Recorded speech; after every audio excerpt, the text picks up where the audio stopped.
Ladies and gentlemen, the next session will commence shortly. We invite you to return to your seats in the ballroom, please. Thank you.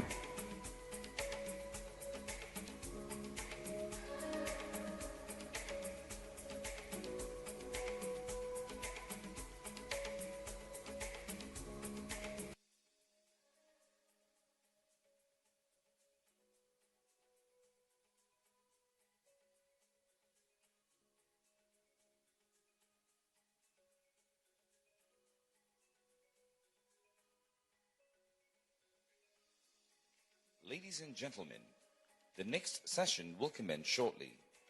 We invite you to take your seats now. Thank you.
Ladies and gentlemen, the next session will commence shortly.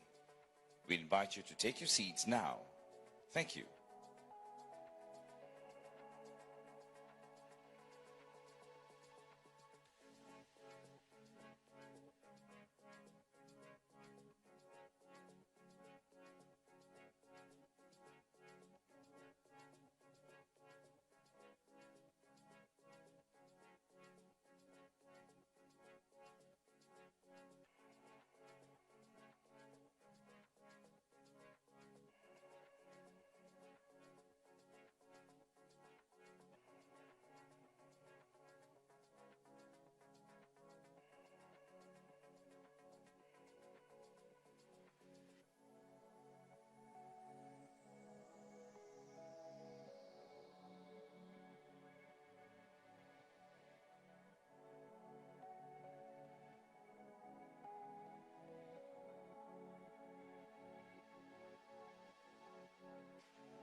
Ladies and gentlemen, the next session will commence shortly.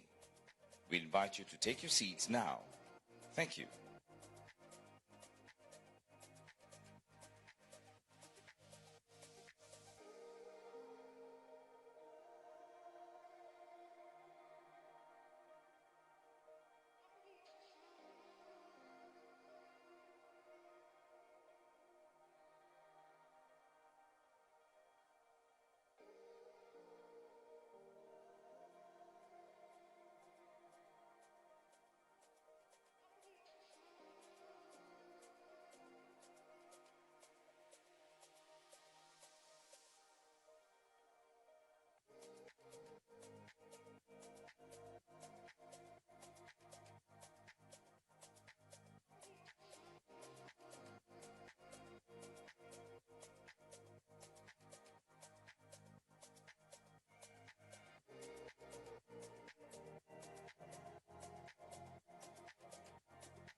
Prime Ministers, coordinating ministers, ministers, ladies and gentlemen, both the government of Singapore and the IISS were determined to have an important head of government deliver a special address at this 22nd ISS Shangri-La Dialogue, and it's a distinct privilege for me to welcome on the stage Prime Minister Anwar Ibrahim of the Kingdom of Malaysia, who has worked tirelessly this last week, convening not one but two summits as chair of ASEAN and also as chair of the ASEAN GCC plus China summit, both of which were hugely successful. We recall that at the ASEAN summit, the principle was agreed that Timor-Leste would join before the end of the year as its 11th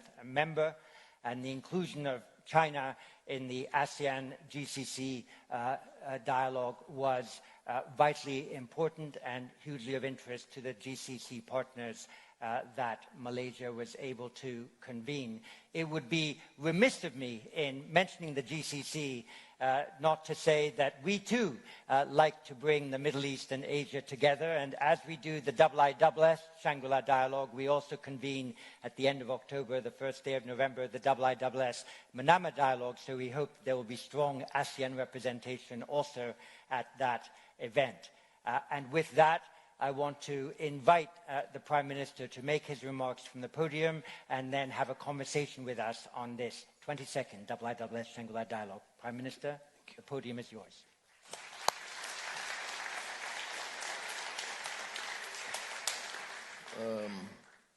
Terima kasih, Sir John,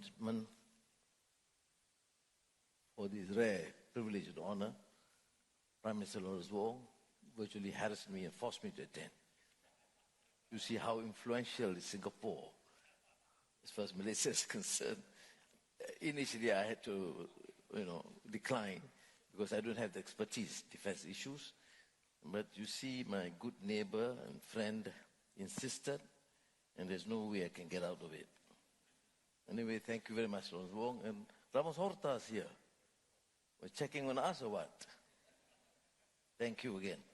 Now, this gathering is, of course, to me, essential, a critical forum where ideas are tested, assumptions challenged, and common ground quietly built. Now, I'd like to speak about how Southeast Asia is holding its ground through cooperation, collective resilience, and the steady exercise of our own agency. Malaysia and Singapore, Prime Minister Lawrence, continue to deepen our cooperation across the board. This I prepared before I know that you are going to attend. So it's a very sincere expression. One example is the Johor-Singapore Special Economic Zone, an economic partnership designed to boost investment, innovation, and connectivity between Singapore and southern Malaya. In a world increasingly shaped by fractures and fault lines, we aim to offer a different kind of border, one defined not by division, but by shared purpose. If this Johor-Singapore Special Zone is a glimpse of what cooperation can achieve at the bilateral level, then ASEAN is the wider canvas. The 46th ASEAN Summit in Kuala Lumpur held last week was substantive and productive. We adopted the KL Declaration on ASEAN 2045, a 20-year roadmap to knit our region closer together with jobs, connectivity, and sustainability at its core. This is the kind of groundwork on which lasting security is built. We made the historic decision to admit Timor-Leste as ASEAN's 11th member, with formal admission expected at the summit in October. Now, the situation in Myanmar remains grave, but we are not standing still.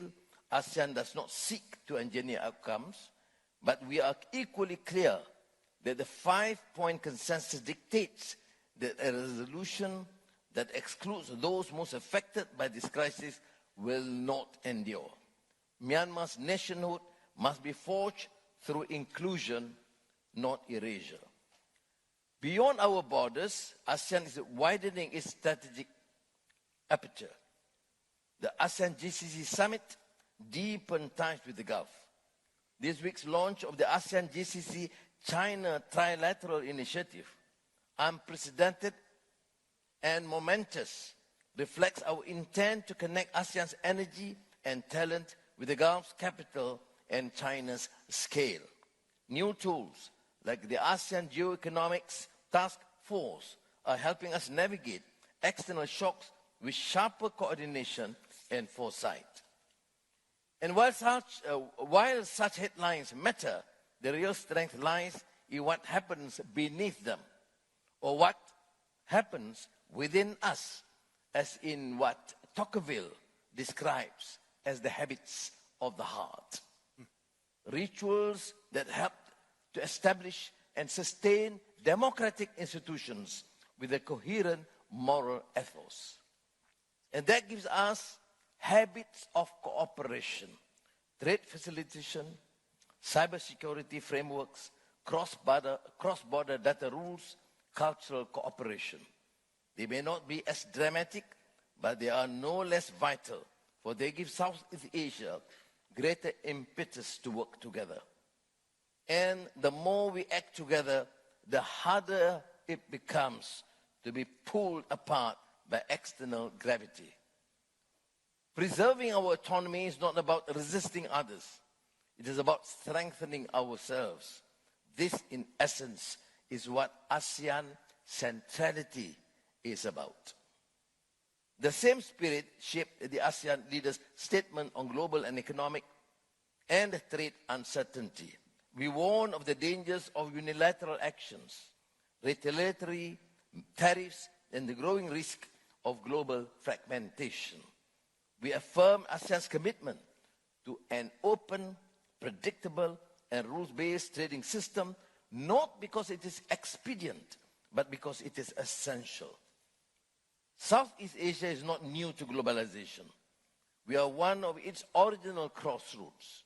From the trade routes of Malacca Sultanate, Majapahit empires, kingdoms across Southeast Asia, to the data centers of today, our region has long depended on openness to goods, capital, ideas, and people. This openness has anchored our prosperity, established our politics, and strengthened regional cohesion. What holds true for us holds true elsewhere. Where trade flourishes, stability follows. When it falters, the consequences ripple far beyond any one region. Economic openness is not just about creating prosperity and growth. It is a source of equilibrium, both between nations and within them, to deal with pressing issues that affect the people, such as poverty, social inequities, or even digital divide. Open markets create the kind of mutual exposure between nations that encourages caution, not confrontation. And when this system is disrupted, markets lose their bearings. Investor confidence wavers while financial flows seize up. What began as a commercial rupture becomes a systemic shock. History reminds us that these shifts are rarely gradual. This commitment reflects the realities we face every day as open, export-driven economies, deeply connected to global markets. For countries like ours, fragmented trade raises costs, lower resilience, and depressed investments. Currency volatility and investor flight do not respect borders, and disruptions in energy, food, or critical minerals cascade quickly through societies. We are therefore under no illusion about the security challenges ahead. But in Southeast Asia, we have learned that lasting stability begins with steady fundamentals, clear policies, and a long view. Trade is not a soft power indulgence. It is part of our strategic architecture. And like any critical system, it must be protected not from competition, but from the onslaught of arbitrary imposition of trade restrictions. All this talk about trade does not mean that we are oblivious to the hard security challenges facing our region. Voltaire famously observed that optimism is the madness of insisting that all is well when we are miserable. This is undeniably a sobering moment in history. The number of armed conflicts is now at its highest since the end of the Second World War. From war in Ukraine, to genocide in Gaza, to civil strife in Myanmar, Sudan, and the Sahel. We must not allow selective outrage or strategic fatigue to dull our moral clarity. Indeed, the genocide in Gaza is a test of our collective conscience, the scale of devastation, the open defiance of humanitarian norms, and the paralysis of institutions meant to uphold them demand more than sympathy. They demand consistency and action. The new orthodoxy affects not just how we view diplomacy, but how we structure security. If persuasion is dismissed as weakness, then exclusivity becomes strategy. We do not object to like-minded partners talking about among themselves, but coalitions that build walls instead of bridges, stoke arms competition, or undermine the legitimacy of multilateralism should give us pause. A stable region is not one braced for conflict, but one grounded in openness, transparency, and habit-forming cooperation. We understand that nations need a degree of control over their defense industries and critical infrastructure. We recognize that a measure of deterrence helps keep all parties honest. It is with that realism in mind that Malaysia adopts a posture of active non-alignment to preserve our ability to act on our terms. It is a deliberate way to remain outward-facing, connected, and in control of our strategic space. The suggestion that we do not necessarily align fully with one side, then we must have capitulated to the other, is untenable. Nowhere is this more evident than in the prevailing discourse on the South China Sea, where the dispute is far too complex. Our objective is not achieved through escalation, nor by provoking others into disproportionate responses. It is best pursued through steady, principled diplomacy, quiet where necessary, but always firm.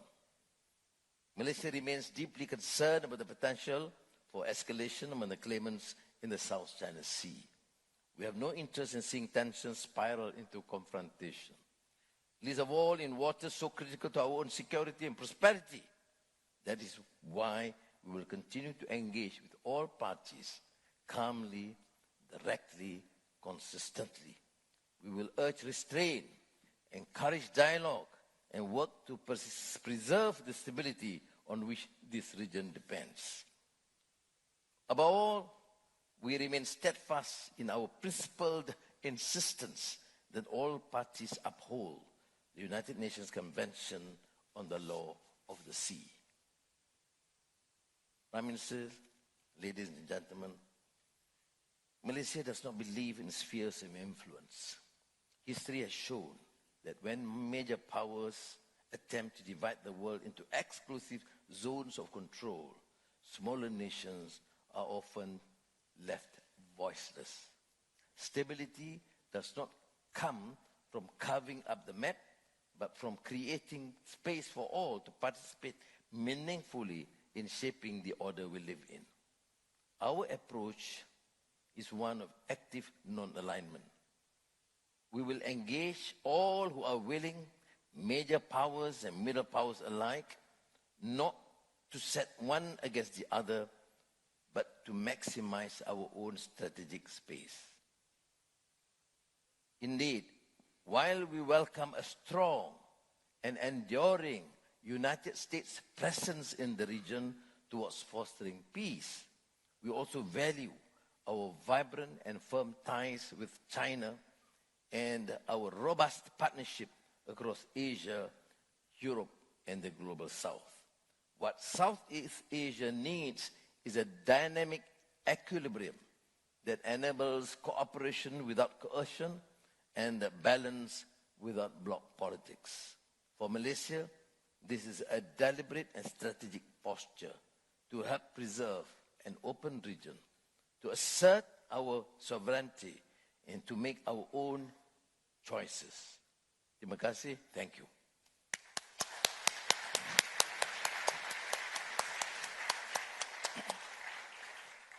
Prime Minister, thank you very much for that thoughtful, principled, elegant and strategic presentation, rich in strategic epigrams, if I can put it that way, how habits of the heart could lead to habits of cooperation, the importance of trade in encouraging caution rather than confrontation, your wonderful reflection that trade is not a soft power indulgence, your reaffirmation of the importance in a dynamic environment of active non-alignment, and your call not to permit strategic fatigue to dull our sense of moral purpose. And your combination of geoeconomics and geopolitical reflections will have been wonderfully received by the delegates here. You kindly agreed to take 4 or 5 questions, so what I think I will do, with your permission, is invite 4 or 5 to pose them, and then you can respond to those as they come on. But if we have agreed that easy ones I will respond, the more complex one, Prime Minister Lawrence Wong will respond. You always have powers of delegation that you can exercise if you wish. And let me start with one of our young leaders from the Philippines, Robert Joseph Medillo.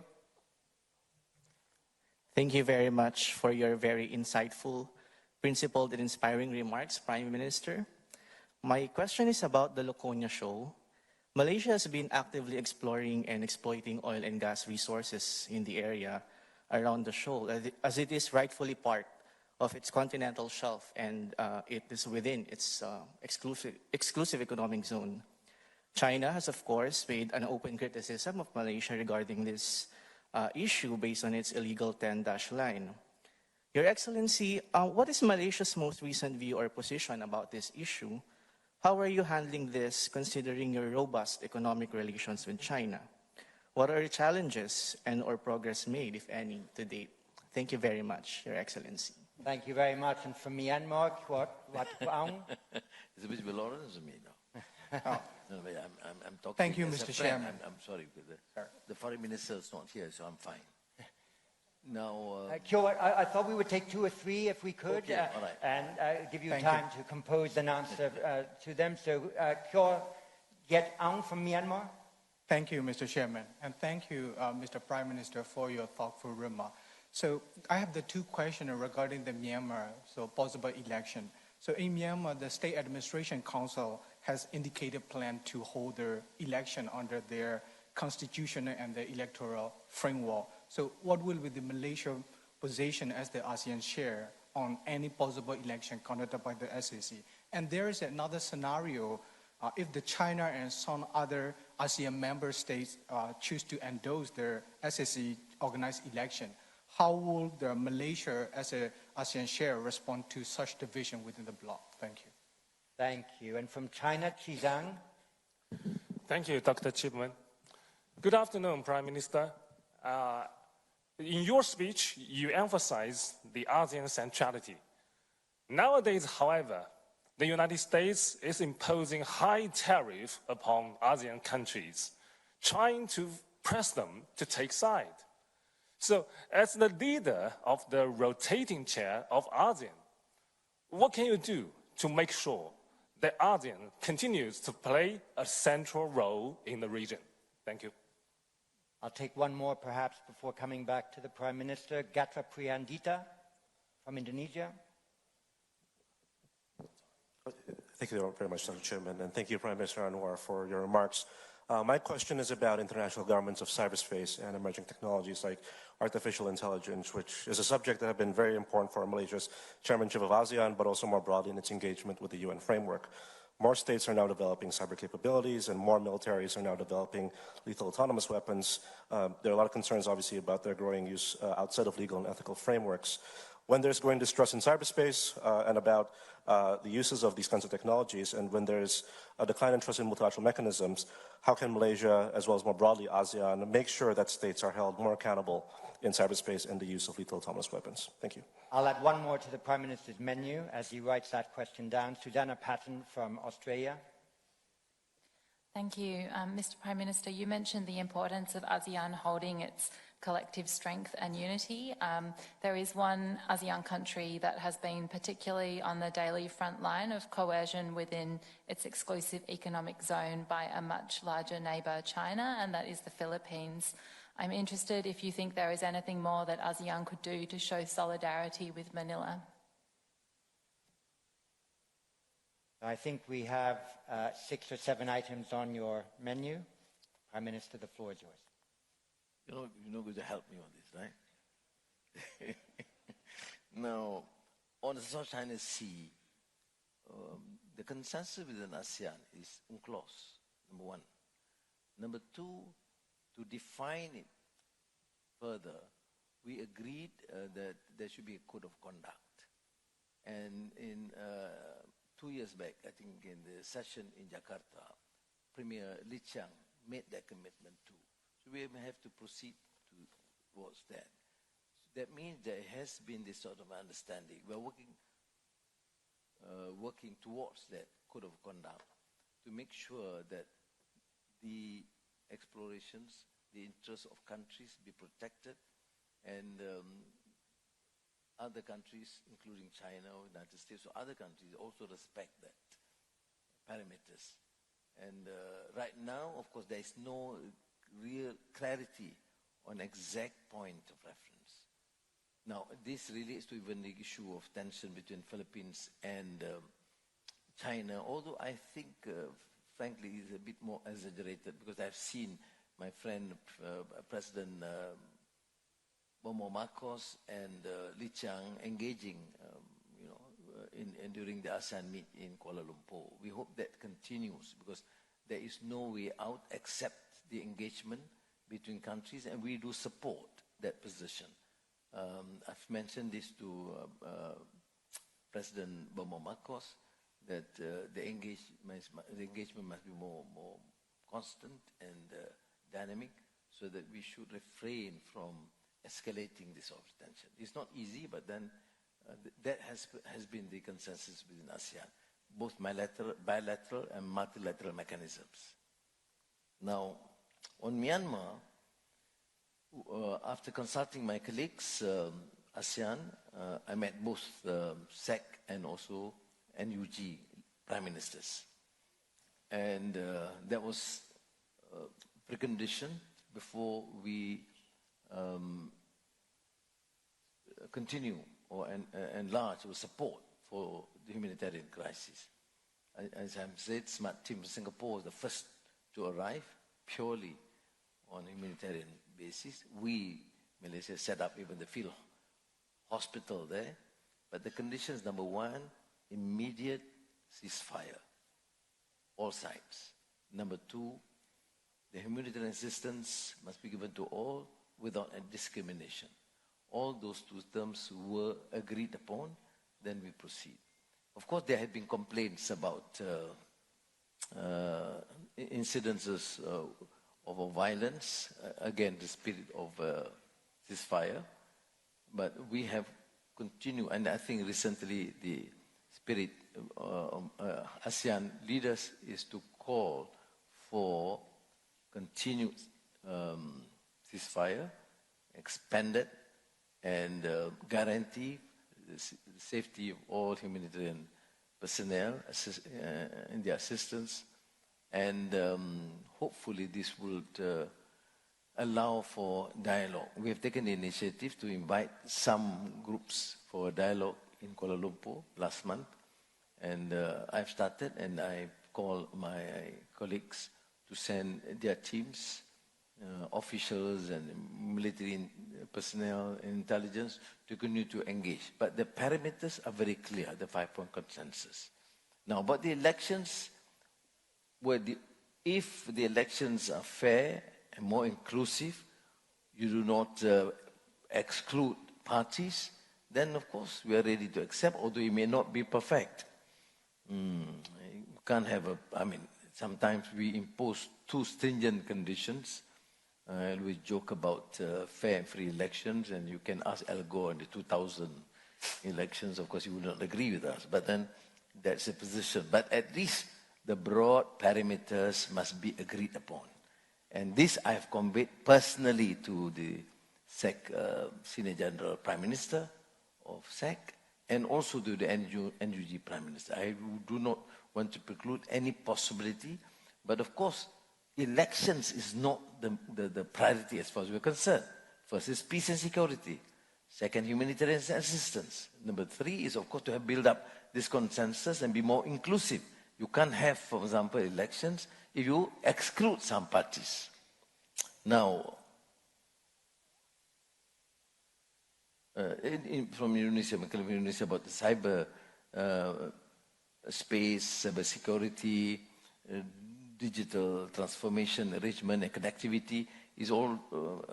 It has become a major priority among ASEAN officials and leaders. We have announced from part of Malaysia, of course, we have continued. Singapore began this initiative about the proper adequate legislation much earlier. We have studied these cases, and then we'll be tabling legislations to this effect. And we have also encouraged member countries to do likewise to accelerate the process. Now, on the tariff, our consensus again, the trade ministers met and the finance ministers, we say no retaliatory tariffs. It will not work. It is better to listen and to engage. Bilaterally, countries have gone, but as ASEAN, we say, look, we have to have a consensus so that no decisions or recommendations come at the expense of any other partner. But the best method is still engagement. Nobody is certain what the final outcome will be, so it is better to be engaged. And the initial engagement, even from the engagement, even from the Malaysian MITI minister, they were quite happy. Meeting Lightning and the USTR.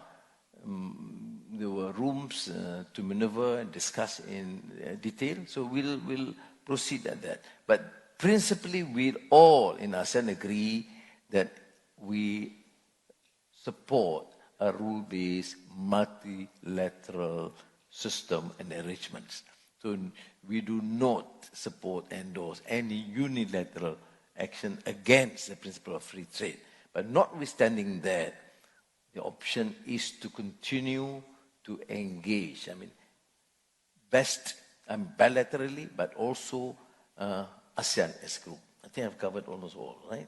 Prime Minister, you've done a comprehensive and wonderful job. You will have pleased our keynote speaker, President Macron, last night by quoting not only de Tocqueville but also Voltaire. But you will have satisfied the strategic appetite of all of our delegates here by your very wise speech, which I hope we will have access to so that we can read and study it. And thank you for the conversation that you've so elegantly encouraged. Thank you very much, Prime Minister.